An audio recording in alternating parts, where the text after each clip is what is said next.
Hey, how you doing today? I am Tequila Coleman. In today's video, we're going to talk about how to know if your God-ordained spouse is a prodigal or not, okay?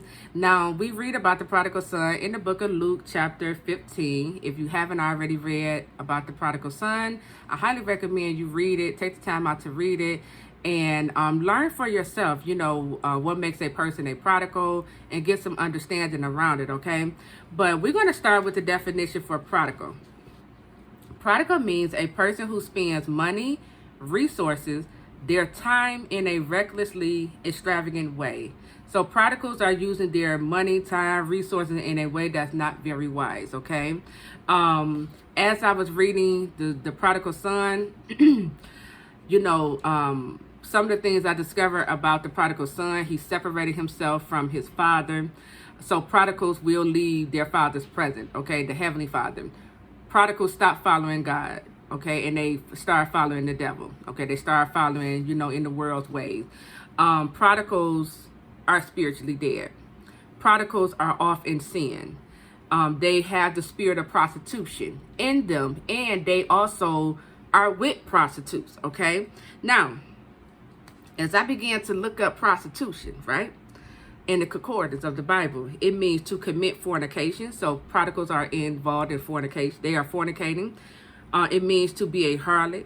It means to commit adultery. So with some of these prodigals, they are committing adultery. They committing adultery first on God, and then, they doing it with other people. To prostitution also means to be a cult, C-U-L-T, prostitute. I'm going to come back to that. To be unfaithful to God, whoredom, and whorish, okay? So you're dealing with a prodigal if they got some whorish ways, okay? Now, I can't pronounce this word, C-U-L-T. I looked this up, right? It means a misplaced, I could pronounce it, but it comes out. It don't sound like I'm pronouncing it the right way. It means a misplaced or excessive of admiration for a particular person or thing. A group of people with extreme dedication to a certain leader. Now, let me tell you something. When I read this and I was writing this down, it reminded me of a dream that the Lord gave me back in May. This part right here, a group of people with extreme dedication to a certain leader, because this is very demonic, okay? This is very demonic. And so the dream God gave me back in May was a dream of my prodigal spouse, right? Well, he's not a prodigal anymore, but at that time he was a prodigal. But God gave me a dream of my prodigal spouse at that time, and in the dream, his mother, was in the dream. Now, I know how his mother looked, but that wasn't his mother in my dream. This was a whole totally different lady. But in the dream, I knew she was his mother, okay? So his mother was in the dream, and this woman cared about the appearance of things. She cared about how things look on the outside, okay? And so because she cared so much about how things look on the outside, my prodigal spouse was talking to her about another young lady, but the lady he was talking to her about represented me.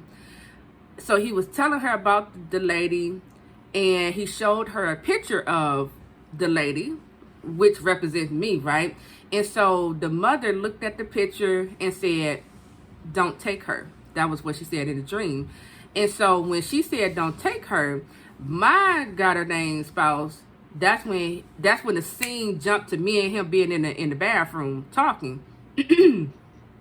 And we know when you in the bathroom in the dream, that means spiritual cleaning, right? So we talking in the bathroom, and he said to me, since you had decided on, because the beginning of that dream, I was sitting in the car, knowing that I was going to, the beginning of that dream, I was sitting in the car knowing that I was going to an event with my God-ordained spouse, right? But I wasn't ready. This the clothing dream I here shared the other day. And I knew I wasn't ready, but I knew that I was going to this event with him. But yet I was sitting in the car with pajamas on, looking like I just woke up. And so go back to when me and him in the bathroom, he said to me, "Well, since you expressed concern to me about being on your period, menstruation or whatever," he was like, "Since you expressed concern to me about that, I decided to not take you to the event. And I said to him, close the bathroom door. That was very powerful because it took me like a month to figure the dream out. But I said to him, close the door. And then we started talking. So, let me say this. His mother in a dream, I know how his mother looked. That wasn't his mother in my dream. This was a whole totally different lady. So that tells me right there is someone in his life, okay? Is someone in your prodigal spouse life who they look up to as a leader or a mother figure that has told them to not marry you. They have already confided in this person about how they feel about you. They probably told them, God told me this my wife or this my husband. And because this person who they look up to care about the appearance of things, this is why this person is telling them no. And because of that, now your God ordained spouse has decided in their heart they're not going to come into agreement with this. They're not going to take you on as their husband or wife. Okay, that's what I got from the dream. And then when I told him to close the bathroom door, that was me speaking out, because that was me speaking out what was going on. He had the doors open to the enemy. So as long as those doors was open to the enemy is coming in, whispering these things in your ear, causing you to not come into agreement with what God said, right? So I said, close the door. And then he got up and closed the door. And so that was God telling me, I'm closing these doors. I'm closing off these access to this enemy, that's speaking to your God ordained spouse, and coming in trying to separate things, right? So I say all that to say, when I was reading this and looking up prodigal, and I saw that cult, CULT, means a group of people with extreme dedication to a certain leader, understand that your God-ordained prodigal spouse have a demonic admiration to certain leaders in their life. They think these demonic leaders have their best interests at heart. They feel like or believe that this person, when they give them advice, it is the right advice. They take their advice and they also see the results of that advice, okay? It leads down to destruction, okay? So this is something you want to begin to pray against, okay? You want to begin to pray against all demonic leaderships your God-ordained prodigal spouse is following, is listening to, is taking their advice, because if it's demonic, they leading them away from the promise. They leading them down destruction, okay? So I wanted to say that because when I was doing this study and I saw that part, I said, it reminded me of the dream, and I said, here we go. All right, God is speaking. So again, you are a prodigal when you separate yourself from God. You're not in your right mind. You're spiritually dead. You have a spirit of prostitution. You have other spirits going on too. You got the spirit of pride, okay? You have a lot of spirits going on inside of you. Prodigals also suffer from the orphan spirit, okay? And we see this in the prodigal son story. Because once he realized he sinned against God, he said, I am no longer worthy to be called your son. And the reason why he felt unworthy to be called a son of God was because he got his worth from his material things. He got his worth from what he can do in people's lives. And that's not where your worth comes from. So now that all of these things are taken away from him, now he's like, I don't feel worthy. Excuse me. And so sons of God, they get their worth from their father. They get their worth from who their father say they are and how their father see them. You see the difference? So this is how you know you're dealing with an orphan spirit, because you get your worth from your money, your material possessions, your fame. And when all of that is taken away, who are you? If you don't know that I'm a son of God, if you don't know that I'm a child of God, and you shrink and start feeling unworthy, that's a sign that you're suffering with an orphan spirit, okay? So prodigals, they had the orphan spirit in operation in them, okay?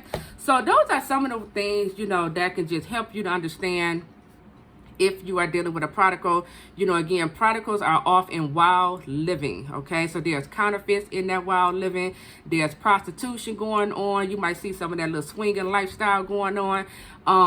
There's a lot of just money just being spent. You know, they're just splurging, not really budgeting their money, not saving their money, okay? Prodigals are not operating in their right mind. They are very lost. They headed down the wrong path, okay? Leading toward destruction. Prodigals follow demonic leaders, okay? They are involved in the occult. So these are just some of the things that will tell you that this person is a prodigal. It doesn't matter if they go to church. You got to look at their fruit. What is their fruit? Because the Bible says you would know them by their fruit. What are they producing? If they go to church, are they obedient to what God is telling them to do? Do you see the word in them? Are they walking the word out? Or are they walking out worldly ways? You know, this is how you can check to see who this person really is, right? Because we have a lot of people who say, oh, I love God, but they far from God. They don't know God. Never heard his voice. Don't even really read this Bible. Or if they read the Bible, they're not doing what this Bible say. So you want to check a person's fruit, okay? So that is it. I am Tequila Coleman. Make sure you like this video, subscribe to the channel, leave me a positive comment. Also, if you haven't already signed up to our God Ordained Marriage Prep Boot Camp that's happening next month, what are you waiting for? Head over to godordainedmarriages.com/bootcamp and get signed up today. I'll talk to you all real soon. Take care.